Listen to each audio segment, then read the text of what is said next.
Здравейте, приятели! Аз съм Деси и днес реших да снимам видео за любимите ми аксесуари за коса. И това са те. Нека да започваме. Ето това е първия аксесуар.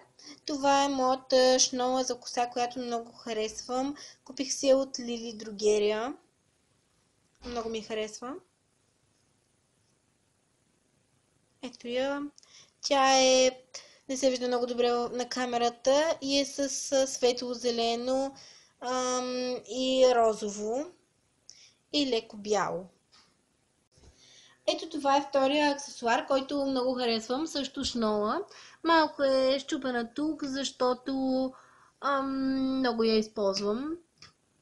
И ето тук има златно, тя е лилава, ако не се вижда добре на камерата, и е много хубава. А това е третият ми любим аксесуар, тази фибичка с роза. Тя е доста голяма, за да хваща повече коса, защото моята коса не е къса. И да. Ето това е следващия аксесуар, който е една от любимите ми диадеми за коса. И тук има иглички, които придържат косата, бертона или каквото там. И да, много е хубава. Ето това е следващата диадема, която също много харесвам.